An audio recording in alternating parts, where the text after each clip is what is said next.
Olá, meus amigos, alunos, advogados e profissionais do direito. Bem-vindos a mais uma aula. Hoje eu quero tratar sobre os profissionais liberais. Eu sou Felipe Tostes e desde já peço que se tenha gostado das aulas, se inscreva no canal, deixe seu like e compartilhe aí com seus amigos. Bom, a situação específica dos profissionais intelectuais, também chamados de profissionais liberais, está disciplinada no artigo 966, aí, parágrafo único do Código Civil, que diz: não se considera empresário quem exerce profissão intelectual de natureza científica, literária ou artística, ainda com o concurso de auxiliares ou colaboradores, salvo se o exercício da profissão constituir elemento de empresa. Em princípio, os profissionais intelectuais, advogados, médicos, professores, não são considerados empresários, salvo se o exercício da profissão constituir elemento de empresa. Mas o que o legislador quis dizer ao usar essa expressão?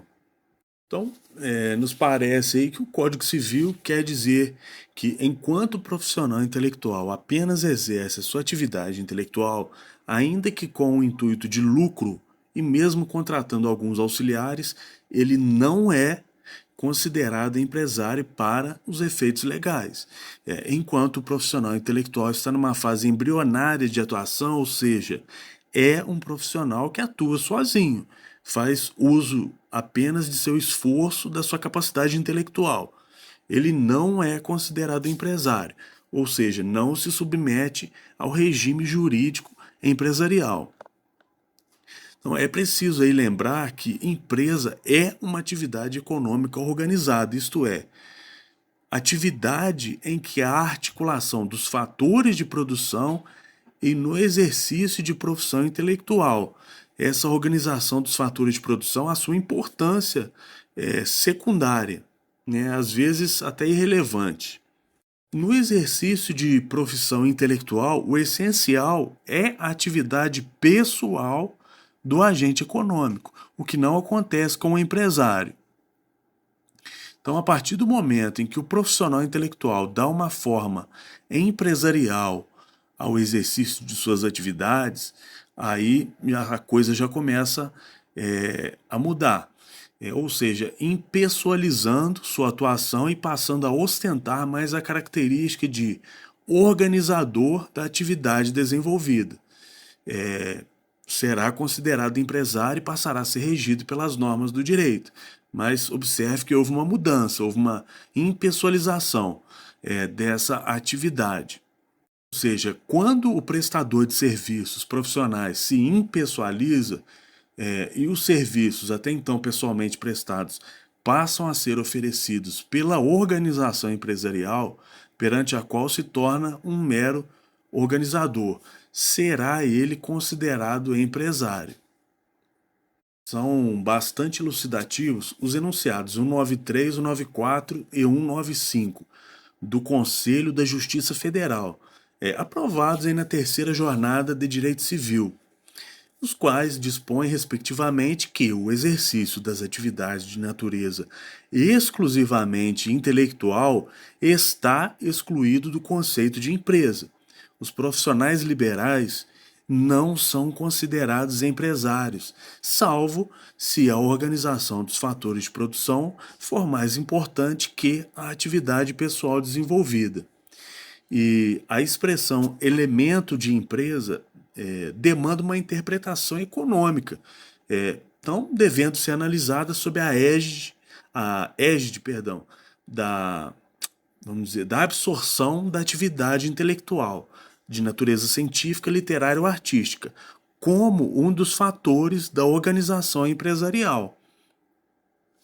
Então, a atividade intelectual leva seu titular a ser considerado empresário se ela estiver integrada em um objeto mais complexo, próprio da atividade empresarial. E nessa circunstância, a ressalva deveria estar melhor formulada. referindo-se a elemento de empresa, ok? Melhor ainda, substituindo-se a redação equivocada por outra, ou seja, salvo se o exercício da profissão constituir parte do objeto da empresa. O titular de uma atividade intelectual, inclusive o artista, transforma-se em empresário tão somente quando desenvolve uma atividade ulterior diversa da intelectual, ou seja, aquela sim considerada empresarial, ou seja, duas atividades são realizadas em conjunto, uma intelectual e outra empresarial, ficando a primeira aí, vinculada na segunda, aí como se fosse o elemento da primeira, uma junto com a outra. Então, a título exemplificativo, quando a gente contrata um advogado, via de regra, não se considera objetivamente o resultado da sua atuação, mas as qualidades pessoais, né, que poderão permitir um bom resultado ao cliente. Nesse caso, não se pode dizer que o advogado seja um empresário, na medida em que a organização assume um papel secundário em relação à atividade pessoal do profissional.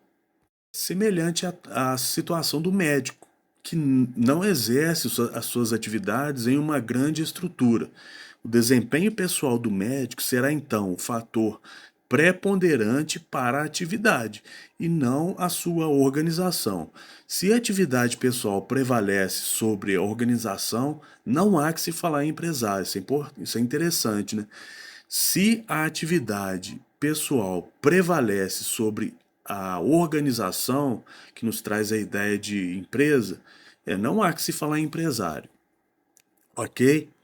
Então, resumindo, os profissionais liberais, em geral, não serão enquadrados no conceito de empresário, salvo se exercer atividade em que sua atuação pessoal perca espaço para a organização dos fatores de produção, quando a organização for mais importante do que sua atividade pessoal, que eu acabei de dizer aí anteriormente. Ou seja, a atividade organizacional deve ser preponderante à sua atividade pessoal.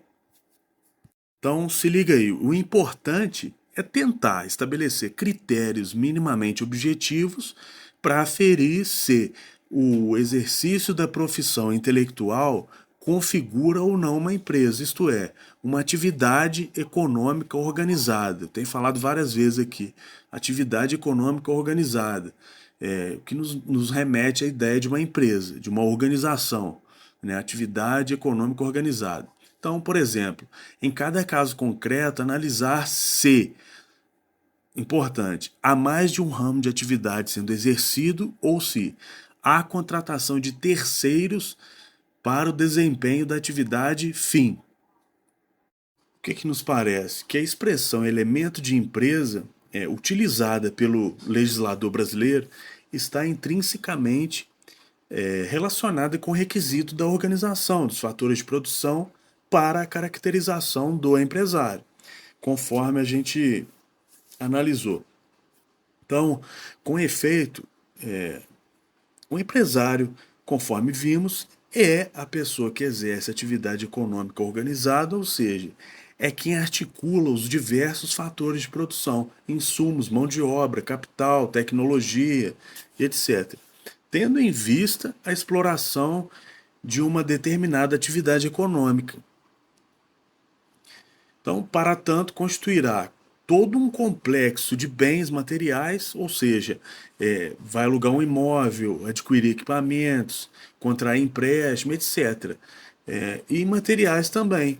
Criará e registrará uma marca, irá patentear um novo processo tecnológico de produção, enfim. E buscará, a partir da organização e exploração desse complexo de bens, o estabelecimento empresarial ao ferir lucro, porém, né, sabendo que sofrerá também eventuais prejuízos resultantes do fracasso do empreendimento, né? Então aí fica claro as atividades aí do empresário, né?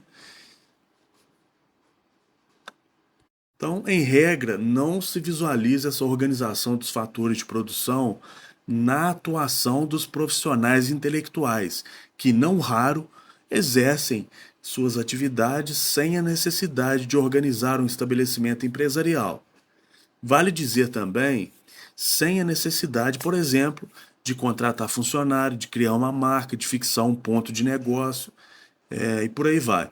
É o caso do músico que toca em festas de casamento, do professor que ministra aulas particulares, dentre outras situações. Por essa razão, em suma, que o profissional intelectual, em regra, não é considerado empresário, segundo os fundamentos da teoria da empresa adotada pelo nosso Código Civil brasileiro. No entanto, a gente não pode afirmar peremptoriamente que o profissional intelectual, no exercício de sua profissão, nunca organize os fatores de produção para a, a ponto de constituir um verdadeiro estabelecimento empresarial para o exercício de empresa. Aliás, na atual conjuntura, rende um bom debate em analisar se isso não tem se tornado regra em vez de exceção. Com efeito, o professor que se torna dono de um cursinho preparatório, ainda que continue a ministrar aulas nessa mesma instituição, é empresário, aí a coisa já muda de figura. O músico que se torna dono de um centro de promoção de eventos, ainda que continue a tocar nas festas organizadas por ele, é empresário. Percebam aí a mudança. Por quê?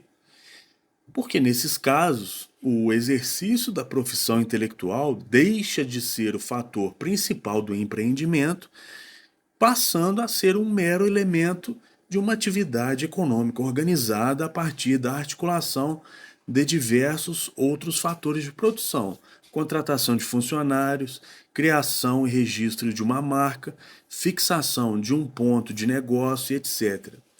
Por mais que aquele professor e aquele músico mencionados aí nesses exemplos, que eu acabei de citar, continuem a exercer as suas respectivas profissões intelectuais, terão que assumir também a posição de organizadores do empreendimento. É isso o que caracteriza o empresário, ok? Finalizando aí essa questão dos profissionais liberais, é um erro muito comum de análise da situação específica dos profissionais intelectuais é caracterizá-los, como empresários em função da dimensão que a sua atividade econômica adquire. O cerne da questão não é esse, mas a verificação da organização dos fatores de produção. Ficou bem claro isso aí, né? De modo a se constatar a constituição de um verdadeiro estabelecimento empresarial, ainda que esse seja de uma pequena dimensão, ok? Um abraço a todos e até a próxima ou as próximas aulas.